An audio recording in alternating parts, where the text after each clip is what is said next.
Welcome to Understanding the Marketing Funnel. My name is Joe Applebaum. I am the CEO of Ajax Union, a B2B marketing agency in Brooklyn. And I started the company back in 2008, and we grew to be one of the fastest growing companies in the US who are on the Inc. 500. And over the past decade, we have helped over 1,100 companies. And today, Ajax Union consists of a team of B2B marketing experts, and we specialize in creating effective marketing funnels for businesses like yours. I'm excited that you're here with me today. Our competitive advantage at Ajax Union is that we understand your business. We're marketers, but we're business people first. And we love getting things done. We have great ideas, but we understand that ideas are worth the paper they're written on if you don't execute on them properly. That's why we make all our employees read Getting Things Done. We use the GTD method to actually get things done. So who is this webinar for? This webinar is for marketing directors, directors of sales. Maybe you're a C-suite, CEO, CMO. Maybe you're in charge of your marketing operations somehow. Maybe you're a sales person or a director or a business development person or a CRO or a B2B professional. Maybe you're a coach, consultant, someone who needs referrals, who needs high quality leads, that has a high value client. And anyone trying to grow their business and wants to learn about marketing funnels. So ask yourself, is this you? And what you're going to learn is how to create a marketing strategy, what you need in order for you to build your marketing funnel, and how to execute your marketing plan. So we're going to be teaching you. So the question number one is, on a piece of paper, if you have one, write down on a scale of 1 to 10, how well do you understand the marketing process? How well do you understand the marketing funnel in general? Most people don't understand the word marketing funnel. The word funnel gets thrown around a lot, but I want to explain to you today what a marketing funnel is, why you need it, why it's important, and how it can help you be able to achieve getting more qualified leads for your business. The goal of a funnel is to turn a lead into a customer. And most people that are coming to your website, believe it or not, they're not ready to buy. And so these people are on the top. That's why it's called a funnel, because the top is wider. And the people on the bottom, they're people that are ready to buy. That's why it's skinnier, because less people are ready to buy. People that come to the top of the funnel, those are the people that don't know who you are. They just came to your website. Maybe they just heard about you. And you need a different message to those people on the top of the funnel than you need in the middle of the funnel and that you need at the bottom of the funnel. So if you want to dissect the funnel, there are 3 parts. There's the top of the funnel, the middle of the funnel, and the bottom of the funnel. A funnel is a visual representation of your marketing process. How do you take people from knowing you, attracting them at the top, to converting, engaging, selling, and all that stuff? So on the top of the funnel, it's more about awareness and education. You want to get them to know you. The middle of the funnel, you turn the desire, you get their interest, right? You identify that there's a need, and you turn that interest into desire. And then at the bottom of the funnel, you encourage a prospect to take action and build a connection with them so that they actually are in a position to buy from you. Now that you know that they have a desire to buy this, they're going to buy from the person who educated them. And often what I see is that people are doing this incorrectly. The most important step that you need to take before creating your marketing funnel is actually having a strategy. Now, there are 6 components to creating a strategy, but having a strategy with your marketing is super, super important. And the reason why it's so important to have a strategy for your marketing is because energy without strategy is a major waste of time. And the right strategy will save you a decade. Developing a strategy is really the key to generating profit. Strategy has to be a priority in your business. And realize that if you have the right target market, you know who they are. And if you understand exactly what problem you solve for them and what makes your business special to them, well, that's part of your strategy. But before you do that, you first have to identify your goal. So the first step in creating a strategy is making sure that you have very specific goals. And when I say goals, I mean asking yourself questions like, what is your annual revenue right now? What is your marketing budget? How many clients do you currently have? What is the average revenue per client, and how long do they stay with you? What is the lifetime value of a client? What can you afford to pay for each client, and how much does it cost for you to get new clients? And if you can get any type of client in the whole wide world, which ones of them would be ideal, and how many of them do you want? What does the return on investment look like in your business? Most people don't answer these questions up front. And if you try to start a marketing strategy or develop a marketing funnel or start creating assets or investing in marketing, this is the biggest pitfall. People don't have their business goals ready and communicated to their agency and to all the stakeholders. And as a result, they end up just doing random acts of marketing. And random acts of marketing will give you random results. You don't want random results. You want a return on investment. So step number one is, what are your goals? Step number two is, who are you targeting? What is the buyer persona? In the B2B world, there are lots of different people that are involved in purchasing your products or services. Think about not just the influencer or the decision maker, but there's the actual users and the actual buyers. And sometimes there are gatekeepers. So figuring out a persona for each one of the buyer centers is really important. Who are they? What do they do? What do they hear? What do they see? What do they feel? What do they think? People make decisions based on emotion. They back it up with logic, but the decisions they're going to be making is based on emotion. So in order for you to create effective messaging, you first need to know your buyer persona based on your goals. So my question to you is, do you have a clear picture of your ideal prospects, what their environment looks like, and what are their pain points? People get motivated to take action based on their pain. Either they want pleasure, they want something, they desire something, they have an interest, they have a need, or they want to change something, take away a pain. Once you understand this, once you understand who these people are, then you can create a unique selling proposition. Then you can figure out, what do you do really well? How do you stand out from your competitors? What does your customer really need?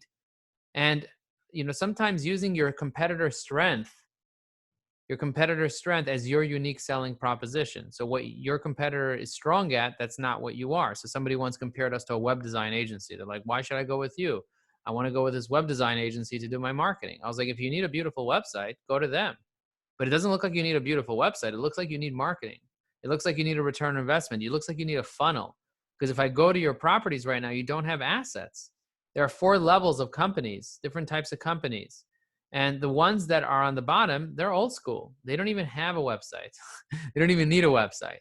Then there are people that have a website, but they don't have a proper brand. They don't have a unique selling proposition. So what do you offer your competitors? What do you offer that your competitors don't offer? Why is your service worth your leads, time, and money? And the next thing you want to do is you want to develop a SWOT analysis, both the internal things, your strengths and your weaknesses, and the external stuff that you have to really identify your opportunities and your threats. If you haven't done a SWOT analysis in your business, how can you effectively create a marketing strategy if you have no idea what your strengths are, your weaknesses are, the opportunities outside, and what are the threats from competitors in the industry and negative press and other things like that? So doing this is essential for you to properly have a strategy. And then you want to create your messaging. Now, your messaging changes based on where your prospect is on the funnel. On the top of the funnel, you have one type of messaging. On the middle of the funnel, different type of messaging. And on the bottom of the funnel is completely different messaging. Most people are sending bottom of the funnel messaging to top of the funnel prospect. What does that mean? That means that you're sending people buy signals when they're just getting to know who you are. You're telling people buy, buy, buy. People hate to be sold. People don't need to schedule a call with you right now. People don't need to watch your demo right now. They don't even know who you are. They don't even know they have a problem. So you want to make sure that you have the right assets in place and that those assets are strategic. Now, there are companies that have assets. Maybe they have a website, but they don't have all the right assets. They don't have all the right messaging created. Then there are companies that have the right messaging created, but they don't have a strategy. Not thinking about their brand experience, the 6th component of a strategy.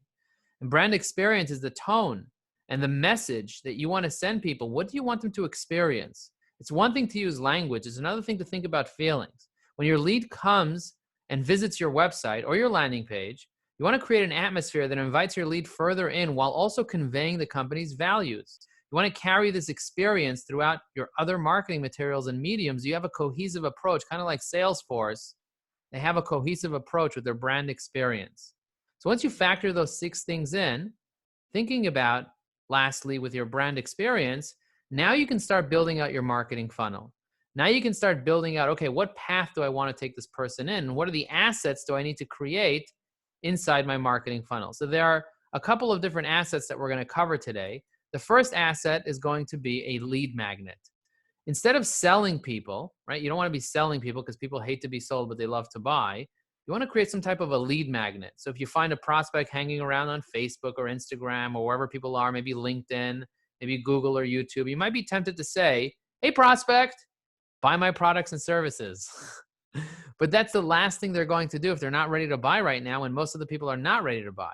Instead, a more effective way is to find a problem that they have right now and create a piece of content that solves that problem. Maybe it's a tip, maybe it's a trick, maybe it's an industry secret, maybe it's some advice, maybe it's some behind the scene knowledge.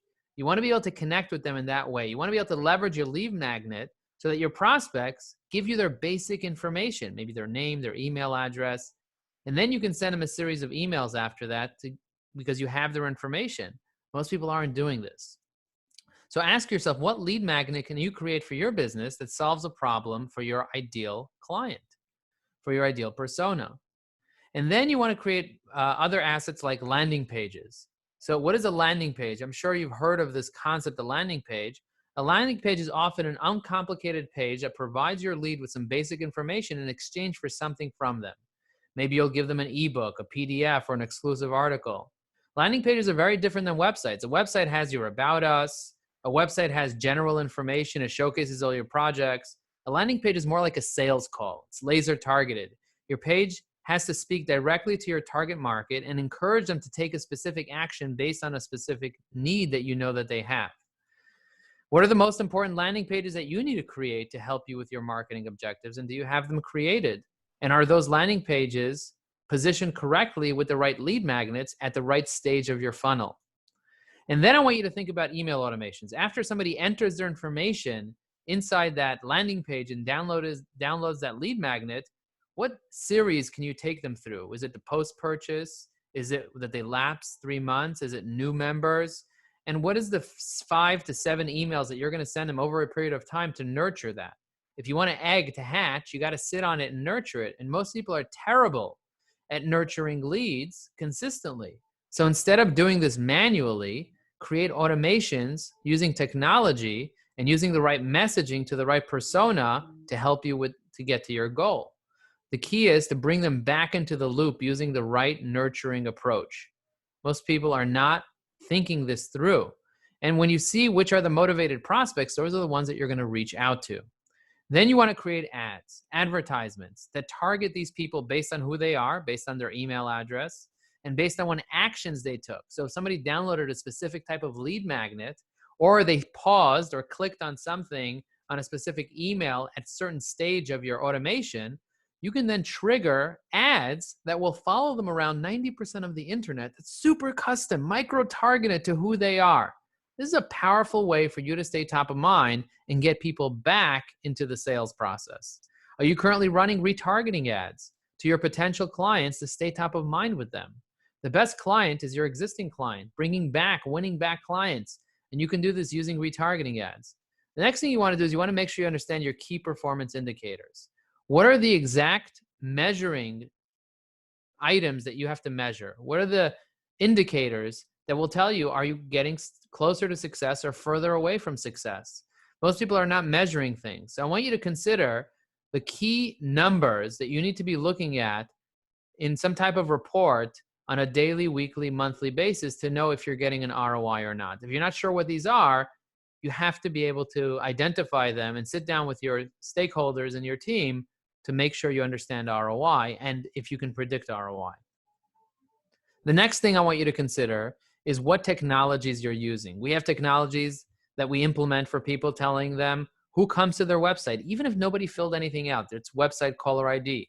We also track your callers. If somebody calls you, we can tell you who they are. We can transcribe the call. We can tell you what keyword they clicked on Google, and as a result, land on your website and then call you. So now we can track the people that are calling you offline as well, back to your marketing efforts. And this is really important so that you understand what tools you're going to need in order for you to improve your conversions. Why? Because if you know what keywords are producing what results, you can increase the bids on those keywords. If you know what social media channels are producing the results, you can double down on those social media channels and get even more results just like the ones that you got. But if you have no idea, if you're throwing things to the wall, if you're doing random acts of marketing, hoping that something will stick, well, hope is a great thing. It's just not a great strategy. The next technology that I'd like to talk about is mouse tracking technology. We have technology that allows you to be able to track what people are doing on your website. So if somebody's clicking on something, if somebody starts filling out a form, but they don't actually fill out the full form, we will tell you what's on that form. And then you can connect that directly back to knowing what companies they were, even if they didn't fill anything out, knowing exactly what they said if they called you, and so on and so forth. So do you know what parts of your website garner the most engagement? If you don't, you're not going to be able to effectively create your marketing funnel. And then you want to create dashboards. You want to bring together your Google Analytics, your Google AdWords, maybe some reports from Salesforce, some Facebook pixel data, and put it all together and really understand the key metrics. We spoke about KPIs before, but how are you going to even measure those KPIs? Once you know what those KPIs are, your key performance indicators, you make sure that they're inside a proper dashboard so that you can track your success. So ask yourself, what type of reporting are you currently using, and how often are you reviewing this with your team? And then you want to consider your marketing budget. There are 5 elements to a marketing budget. People often ask me, Joe, how do I get an ROI? And I always say, well, it depends on what your goals are. What is your strategy? Before you think about ROI, you first want to think about your goals. You want to think about, where do you want to get to? What type of customers do you want? How much do they spend with you? And once you understand what you want your ROI to be, then you can set a budget to test out if you're going to get that ROI or not. Marketing is about testing, and there are 5 areas of your budget that you should allocate funds to. The first one is obviously strategy, making sure that you have the right strategy, because the right strategy will save you a decade. So make sure you allocate some money to creating a strategy. Next is you have to create assets. This is a one-time investment that you make in making sure that you will be successful by having the right assets, including landing pages, lead magnets, email automations, the right technology. And once you have your assets in order and your dashboards in order, then you can go and start advertising. You can drive traffic to this stuff. So number one, you want to make sure you pay for your strategy. You want to make sure that you invest and have a budget for your assets that you create. And then on an ongoing basis, investing in advertising, investing in execution, and investing in technology. Those are things that you're always going to need to invest in. So making sure you understand what your budgets are, and then connecting to that what you need the ROI to be for it to be worth it. For example, if you're going to invest $250,000 in a marketing budget, which includes those 5 elements I mentioned, then how much more money do you need to make per year in order for you to justify the $250,000 a year investment in marketing? You might say, I just have to make $1 million because my gross profit is 50%. And so I can invest $250,000 a year. You might say, I need to make 10 million in order for it to be worth it. It doesn't matter what the number is. It matters that you know the number so that you can comfortably invest money to test. You got to invest to test so you know what to expect. Now, once you have that, you understand your budget, you understand your strategy, you understand your assets, you have everything in place. Now it's time for you to send traffic to your funnel. You can test out things like SEO, PPC. You can test out social media, both paid and unpaid. You can test out using emails, both cold emails or warm emails like email newsletters, retargeting, banner ads, videos, podcasts. There's so many different ways to get traffic. The most important thing that you need to do is figure out where your prospects are. Are you targeting people that have intent right now, like on Google AdWords, people that are currently thinking about how to solve their problem? Or are you on social media targeting people based on who they are? And based on that, you're going to test out different campaigns, whether it's top of the funnel to build awareness, middle of the funnel to build credibility, or bottom of the funnel to get people to actually buy. Depending on where they are, depending on what the traffic is, that's how you're going to create your strategy. So think about ways to send traffic to your marketing funnel. Think about the organic ways, and think about where in your marketing funnel you want to send that traffic to. So as a recap, we spoke about strategy, the 6 components of strategy. We spoke about 4 different types of assets. We can cover many more in future webinars, but at least you have the idea of the 4 basic ones. And we talked a little bit about execution and traffic. Hopefully you got some value from this. If you did, feel free to connect with us. Somebody just asked a question. They said, Joe, how do I know if I should hire somebody in-house or I should hire an agency to do this for me? This seems super complicated. And the answer I always give people is it all depends on your marketing budget. If you could afford to hire somebody in-house that has all this expertise already, by all means do it. But most people first start with an agency and they have some type of stakeholder in-house. And then eventually, if it's successful, they start deciding what's it worth more, to continue with this agency where I'm getting results, or maybe to hire somebody in-house to save some more money. Depends. Are you in the business of marketing? Do you want the function in-house? Do you need to have the function in-house because you need that expertise? Maybe you're a law firm and you need the person that is doing your marketing to be a lawyer. So I want you to consider that. And of course, email us, amazing@ajaxunion.com, to set up a call with us. We do free strategy sessions to have an initial conversation and learn about how a marketing funnel might be good for you. Maybe a marketing funnel is not right for you. Maybe it is right for you. If you want more qualified leads, if you want to target the right customer, if you want to have a more profitable marketing systems and processes to properly scale, connect with us, amazing@ajaxunion.com, or just email us and let us know what you thought of this webinar. We'd love to hear from you either way. Thank you very much for being part of this. We're also going to be rolling out some more education. So if you want to be on our list of education and maybe take a few more courses where we go more in depth into things like cold emails, things like data scraping, things like using big data to find your ideal clients and lookalike audiences, how to properly do SEO in this new social media world, how to properly set up different components of your strategy and take things to the next level based on what's going on with the new normal. Let me know. Just email us, amazing@ajaxunion.com. We look forward to hearing from you, connecting with you, building a relationship with you, and helping you take your life and your business to the next level. Thank you very much. My name is Joe Applebaum. This was another presentation by Ajax Union. Boom.